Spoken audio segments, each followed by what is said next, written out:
हजारों loaded rifles, machine guns, bomb, air strike, helicopter, snipers और हजारों सोल्जर्स। सामने सिर्फ एक छोटा सा नन्हा सा एनिमी। दशकों से ऑस्ट्रेलिया जानवरों से ऐसे ही जंग लड़ते हुए आ रही है, लेकिन ये कोई फेरोशियस एनिमल नहीं है, ये तो बस खरगोश है। लेकिन क्या ऑस्ट्रेलिया ये जंग जीत पाती है? जवाब सुन के आप शॉक एंड सरप्राइज दोनों हो जाओगे।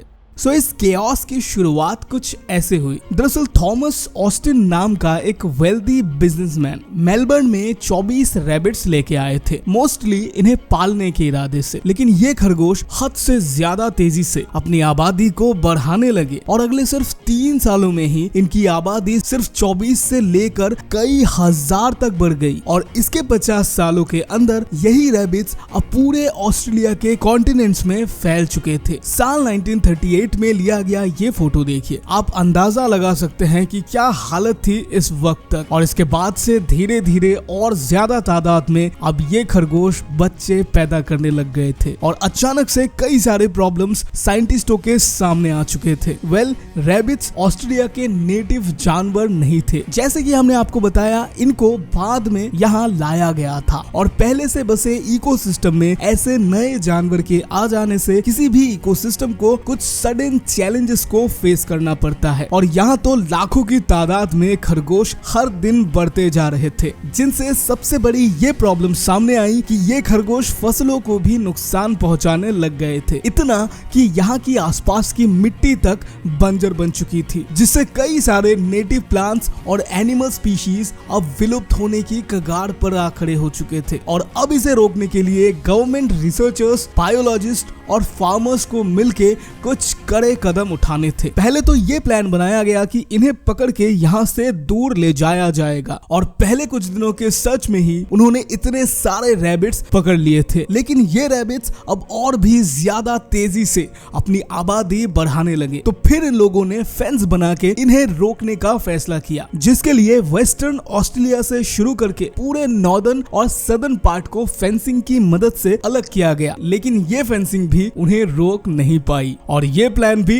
फेल हो गया। तब के न्यूज़पेपर में आर्टिस्ट इस फेलियर को कुछ ऐसे इमेजेस से पोर्ट्रे करते थे। फार्मर्स अब रैबिट होल्स को बंद करके इनके पॉपुलेशन को कंट्रोल में लाने की कोशिश करने लगे, ताकि इनके पास रहने के लिए घर ही ना बचे जहां ये बच्चे पैदा कर सके। लेकिन ये तरकीब भी काम नहीं आती। फिर आता है 50s का दौर। गवर्नमेंट अब बायोकेमिकल का यूज करके इनकी आबादी को रोकने वाले थे। ये लोग कुछ रैबिट्सों को पकड़ के इनके शरीर में मिक्सोमा नाम का एक वायरस इंजेक्ट करके इन्हें इनके पैक में छोड़ देते थे, ताकि और ज्यादा से ज्यादा रैबिट्स में ये बीमारी फैले और इनके पॉपुलेशन को कंट्रोल किया जा सके। और ये दुनिया का एक लौता पहला वायरस था जो किसी भी एनिमल के पॉपुलेशन को कंट्रोल में लाने के लिए यूज किया गया था। जिससे हुआ कुछ ये कि एक तरफ तो रैबिट्स की पॉपुलेशन में जल्दी ही गिरावट आती जा रही थी, लेकिन इवेंचुअली धीरे धीरे अब उनकी बॉडी इस बीमारी से इम्यून होना सीख चुकी थी और ये प्लान भी आखिर में जाके फेल हो जाता है और अब उन्हें कुछ नई तकनीक चाहिए थी। इस फुटेज में ऑस्ट्रेलियन आर्मी प्लेन में टॉक्सिक सब्सटेंस को लोड कर रहे हैं और साल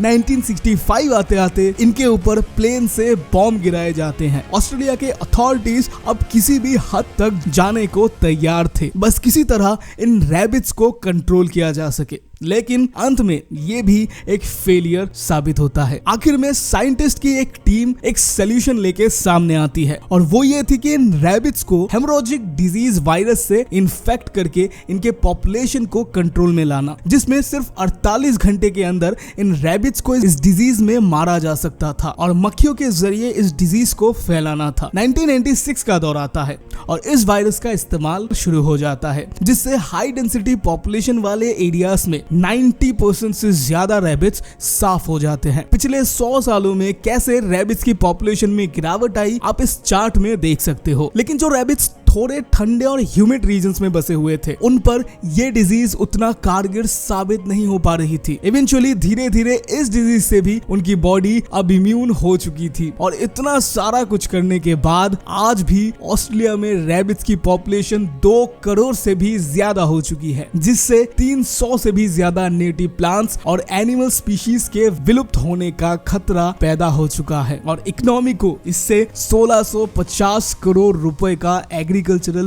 लॉस हर साल झेलना पड़ रहा है। लेकिन ऑस्ट्रेलिया सिर्फ रैबिट से परेशान नहीं है। रैबिट के साथ साथ ये जानवर भी ऑस्ट्रेलिया की नाक में दम करके बैठी हुई है। कुछ साल पहले जब कुछ लोकल फार्मर्स रात को ड्राइविंग करके अपने घर लौट रहे थे तो उन्हें सड़क में कुछ छोटे छोटे जीव रेंगते हुए दिखाई देते हैं। जब वो घर लौटे तो उन्होंने कुछ ऐसा देखा। ये चूहे हर जगह पर लिटरली कब्जा कर चुके थे और इनके हाथ जो कुछ भी लगा उन्होंने सब कुछ बर्बाद कर दिया। इनके रूम के हर एक कोने में इन चूहों का कब्जा हो चुका था। बेडरूम, फ्लोर, सोफा, बेडशीट, हर एक चीज पर इनका कब्जा था। और ये सिर्फ यहीं तक नहीं रुके, इनके फसलों के स्टोर रूम के दीवारों को कुतर के ये चूहे वहां तक भी पहुंच चुके थे और अगले कई दिनों तक साफ सफाई करने के बाद भी इनकी गिनती कम होने का नाम ही नहीं ले रही थी। लेकिन ये लोग सिर्फ इकलौते नहीं थे जिनके साथ ऐसा हुआ था। साल 2021 के एक आर्टिकल के मुताबिक ईस्टर्न ऑस्ट्रेलिया में होने वाला माउस प्लेग दुनिया के कुछ सबसे वर्स्ट प्लेग्स में से एक थे। चूहे न सिर्फ हर जगह बल्कि हॉस्पिटल के बेड्स तक में इन चूहों का कब्जा हो चुका था। ईस्टर्न ऑस्ट्रेलिया के स्कूल्स, पुलिस स्टेशंस, हर जगह। और इसी साल इन चूहों की वजह से फार्मर्स को $1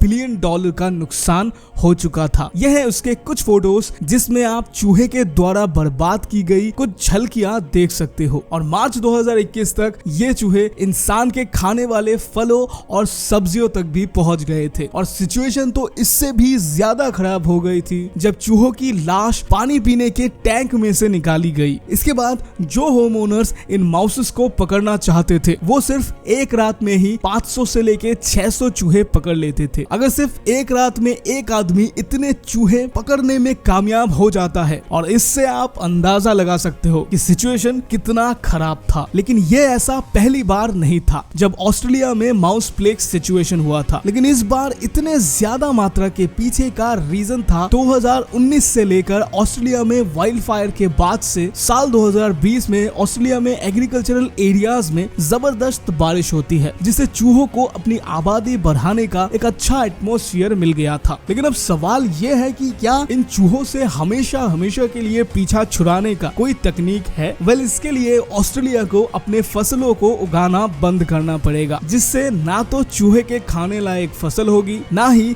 ये इतनी तेज गति से अपनी आबादी को बढ़ा पाएंगे। लेकिन क्या ये हो पाएगा? आंसर इज ऑब्वियसली नो, क्योंकि बिना फसल उगाए लोगों के लिए खाने का सामान कहां से आएगा? वेल, इतना देख के हम तो यही कह सकते हैं कि ऑस्ट्रेलिया में माउस इन्वेजन का ये प्रॉब्लम जल्दी ही सॉल्व होने वाली नहीं है। Strange right? लेकिन पता है इससे भी ज्यादा स्ट्रेंज बात क्या है? वो ये है कि अगर कोई देश अपने नेटिव पक्षियों को मारने के लिए आर्मी का यूज करे बट फिर भी एक निहत्थे पक्षी से वार में एक पूरे के पूरे देश और उसकी मिलिट्री आमने सामने फाइट में आ जाए और हार भी जाए। साल 1932 में ऑस्ट्रेलियन आर्मी हाथ में मशीन गन्स लेके ईम्यू जो ऑस्ट्रेलिया के नेटिव बर्ड्स है उसे मारने मैदान में उतर जाती है। लेकिन ये सब कुछ शुरू कैसे हुआ? ये जो ईमू पक्षी है इन्हें साल 1922 तक Western Australia as a native species मान के स्पेशल प्रोटेक्शन में रखा जाता था। लेकिन फिर ये पक्षी अचानक न सिर्फ पॉपुलेशन में बढ़ने लगे, हद तो तब हो गई जब 20,000 पक्षी एक साथ सेंट्रल ऑस्ट्रेलिया के फार्मिंग रीजन्स में खेतों की तरफ माइग्रेट होने लगे और अपने अंडे देने पहुंचने लगे। और यहाँ आने के बाद उनको इतने सारे फसलों के खेत देखने के बाद मानो ऐसा लगा कि यहाँ तो न सिर्फ खाने पीने की भरमार थी बल्कि इन फील्ड्स में वो अपने बच्चों को भी बड़े ही आराम से बड़ा कर पाएंगे। इतना तक भी सब सही था। लेकिन जरा आप इन फोटोज को देखिए जिसमें आपको लगेगा कि किसी वाइल्ड फायर में यहाँ के फसल बर्बाद हो गए हैं, लेकिन इसके पीछे भी यही पक्षी जिम्मेदार थे। फार्मर्स अब तक जो अपने खेतों को रैबिट से बचाने के लिए फेंसिंग का इस्तेमाल कर रहे थे वो इन पक्षियों के लिए मानो खेलने की एक बड़ी सी टेनिस कोर्ट थी। ये रही कुछ फोटोज 1932 में खींची गई ये फोटोज जिसमें आप देख सकते हो कि कैसे फेंसिंग को पार करके ईमूस यहाँ से अंदर की तरफ खेतों में आगे बढ़ रहे हैं। इवेंचुअली यहाँ के किसान अथॉरिटीज से मदद मांगते हैं और क्योंकि यहाँ के बहुत सारे फार्मर्स वर्ल्ड वॉर 1 में लड़ाई कर चुके थे तो उनको मशीन गन्स यूज करने की खुली छूट दी जाती है। और यह है एक रियल फोटो जिसमें आर्मी ईमू से लड़ने जा रही है। पहले हफ्ते के दौरान 2500 राउंड गोलियां फायर की जाती है, लेकिन उतने ईमूस को ये लोग मार नहीं पाते। जहां कुछ के हिसाब से ये नंबर 50 से 70 ईमूस के बीच ही होगा। जब भी मिलिट्री इन पे गोली चलाने इनके करीब जाते तो ये झुंड बना के तेजी से वहां से कई किलोमीटर दूर भाग जाते। यह है कुछ गन्स जिनसे ईमूस पर अटैक किया गया था।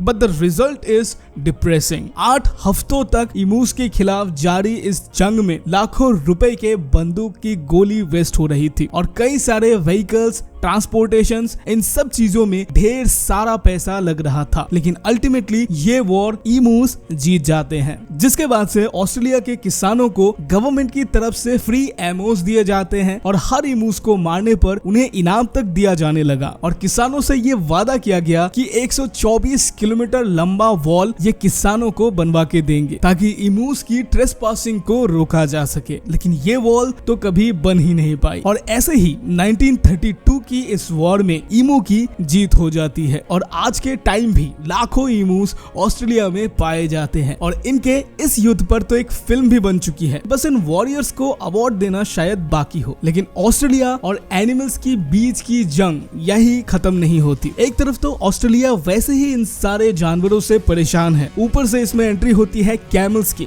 जी हाँ, पूरे दुनिया में सबसे ज्यादा वाइल्ड कैमल्स ऑस्ट्रेलिया में ही पाए जाते हैं। लेकिन कैमल्स भी लिस्ट के बाकी जानवरों की तरह यहाँ के नेटिव स्पीशीज नहीं थे, बल्कि इन्हें तो बाद में ब्रिटिश सेटलर्स द्वारा 19th सेंचुरी में मिडिल ईस्ट और इंडिया से यहाँ लेकर आए थे। ज्यादातर ऑस्ट्रेलिया के दूर दराज के एरियाज में ट्रैवल करने के लिए ऊंट एक काफी बढ़िया ट्रांसपोर्टेशन का जरिया था और कुछ इसी तरह कैमल्स के जरिए क्रॉप्स और बाकी जरूरी सामान को ट्रांसपोर्ट किया जाता था। साल 1870 से 1900 के बीच कुछ 15,000 ऊँटों को यहाँ लाया गया था और ज्यादातर ऑफ कोर्स ट्रांसपोर्टेशन के इरादे से ही। लेकिन 20th सेंचुरी आते आते ऑटोमोबाइल ट्रांसपोर्टेशन दुनिया में पॉपुलर होती गई और कैमल्स के मालिक अब इनको ऐसे ही एबेंडन छोड़ देने लगे। यूं तो ऐसे कंडीशंस में ज्यादातर पालतू जानवर खाना पानी ना मिलने की वजह से मर जाते हैं, लेकिन ये कैमल्स इस क्लाइमेट में अच्छी तरह अडेप्ट कर चुके थे। उनको वो सब कुछ मिल रहा था जो जिंदा रहने के लिए जरूरी है और एज अ रिजल्ट